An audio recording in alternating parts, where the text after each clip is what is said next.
COVID-19,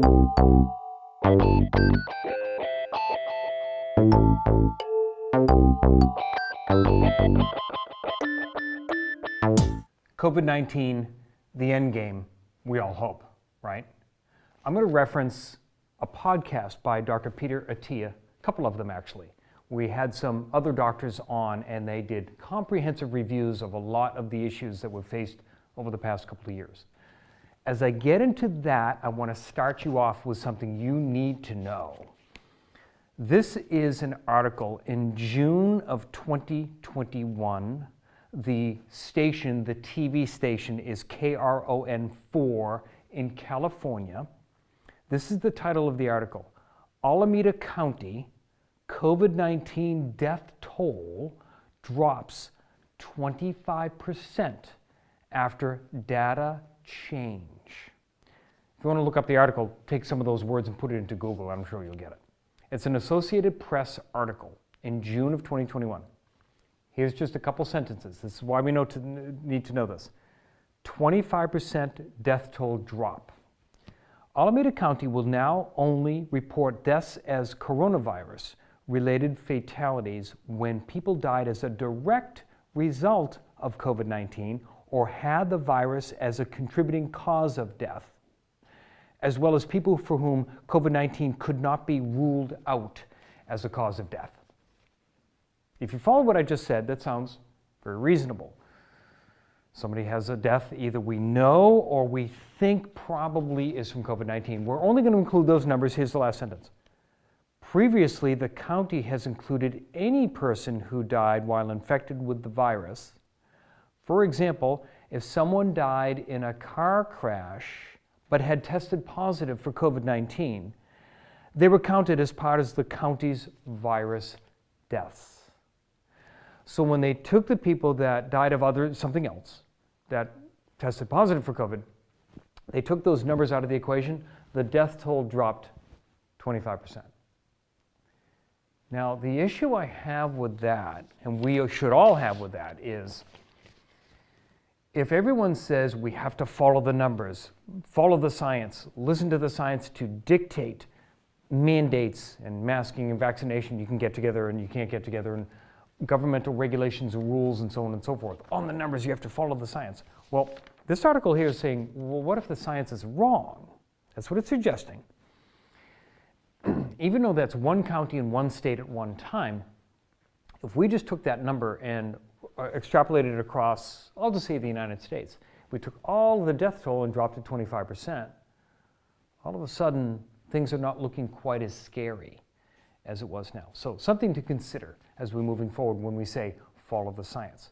Now we're moving on to these two podcasts that I recommend you listen to if you're interested in doing a deeper dive into doctors that are presenting a lot of really solid science when it comes to COVID-19 and viruses and infections and protecting yourself and so forth.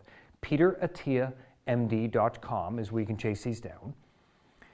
On the first show, which was released on January 3rd of 2022, Dr. Peter Attia, medical physician, had Dr. Zubin Damania, who's a medical physician, Stanford-trained internist, and I've talked about Zubin Damania. He also has a popular podcast.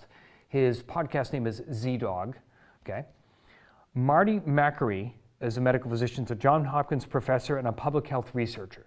So the three of them did this show. It was 2 hours and 45 minutes long. It's long. It's super comprehensive, but really interesting if you want to get into it. I'm just going to talk about what they have covered, and if you want to go watch it, or just listen to it, go listen to it. Here's the title of the show: COVID Part 1, Current State of Affairs, Omicron, and a Search for the End Game. That's why I titled this show, The End Game, okay? Now, here's why they did the show. It was inspired by some of the shoddy science and even the worst messaging from top officials regarding COVID-19. So it just kept coming out and the shoddy science, and then they were making recommendations based on some shoddy science. So they visited that. The risks and benefits of vaccines for all age groups. And just so you know, those three doctors are pro-vaccine, okay? But they're talking about risks and benefits. The taboo subject of natural immunity and the protection that it offers against infection and severe disease. Justification and lack thereof for certain mandates and policies. So they visit all of the shutdowns and masks and all this kind of stuff, and what should have been done, what should have been done, what should not have been done, what works and what doesn't work. So they visited that. Problems caused by highly politicized and polarized nature of the subject. So they talked about, for instance, pro-vaccine and anti-vaxxers. They talked about government restrictions and shutdowns versus keep the place completely wide open and that kind of thing. Okay? The difference between science and advocacy. Okay, interesting subject matter. They presented it well. Messaging, which is sowing mistrust. So we hear this and then they change it, and then they heard it, but it's based on shoddy science, so they change it. So there's a lot of mistrust on who we're listening to, right? Data on this is an important one now because I had this presented to me just recently when somebody asked for some information. Data on incidence of myocarditis after vaccination with the Pfizer and Moderna vaccines. So they talk about this, these three medical physicians, one is a public health researcher, another one is an internist, and they talk about there is a small but serious myocarditis risk, particularly in the younger population. So they visit that. And the risk and rewards of boosters. That was podcast number 1 that I'm mentioning from Dr. Peter Attia, January 3rd of 2022. After that, he had an update, which I have not looked at yet, but I'm looking forward to it. On January 23rd of 22, why I am for COVID vaccines, but against vaccine mandates. That, I believe, in the past, is Dr. Zubin Damania. He falls in the same camp. I remember him doing a podcast, which I talked about in this show here. He said, I love COVID vaccines, but he doesn't love mandates either, and they talk about why. Okay. Then here's the second show, the follow-up show podcast that they did on January 24th of 22, COVID Part 2. Masks, long COVID, boosters, mandates, treatments, and more. Now this time they had the 3 same medical physicians that I mentioned before, and they added a 4th doctor, Dr. Monica Gandhi. She's an infectious disease specialist and professor of medicine, University of California, San Francisco. Okay, so they added her to this list. It's another couple of hour podcast. Again, if you're interested in hearing some really interesting science, they try to play in the middle of the road, so they're not trying to lean too much in one direction or the other. If you've already made up your mind, you're in one camp or another camp, probably these shows are not for you. But if you're interested in hearing some really good, solid science from some doctors that have been following this really intensely, it's a worthy listen. Here's what they talked about in this particular podcast.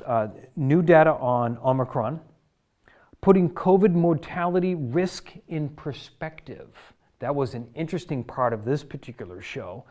And I remember some early numbers when we talked about the infection death rate of seasonal flu is 0.1%, and in COVID it was 0.2%. So it's bigger, but how much bigger? They put that into perspective, and I thought that was interesting. They did talk about long COVID.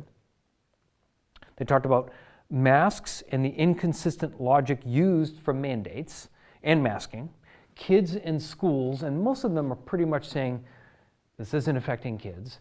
Kids are not harboring it. They are not the main transmitter.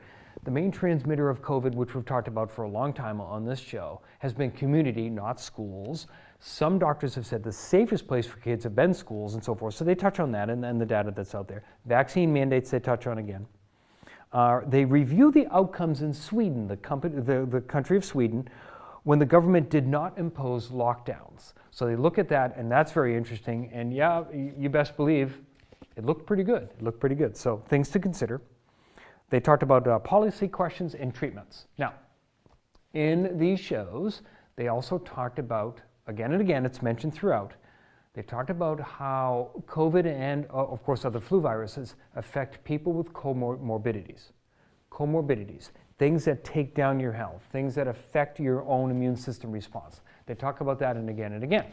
But they did not focus on, and maybe it wasn't their job in that particular show, they didn't focus on what comorbidities are and the high preventability rate of comorbidities. So you can take people that are obese, you can take them with type 2 diabetes, you can take them pre-cancer, you can take them with heart disease, you can take a lot of those people and really make massive strides on their health, and you can take a lot of those people with comorbidities and make them in the camp of I don't have any comorbidities if we were to focus on those things. And those are those 7 things that I always talk about on this show. We do the nutrition thing, we do the exercise thing, we take care of the spine and chiropractic care, we talk about sleep, stress, supplements, water. We talk about those 7 things, and if we focus our money and attention there, we're going to get great bang for our buck, right? That was not addressed in these shows, but that's how we would address the comorbidities. They say it over and over again. Again, it's people that are older with comorbidities that are much more at risk, which has always been the situation with all flu viruses. So that's the last cap I want to put on that is that's what we need to do and we can do to protect ourselves and strengthen our immune system moving forward to whatever the virus might be down the road. I encourage checking out these shows. A lot of content, a lot of information, but really interesting. My takeaway is now we're 2 years into this, we're going to be okay. We're going to do all right, particularly if you take care of your own health. You're going to do okay. I'm Dr. Scott Fuller. Thank you.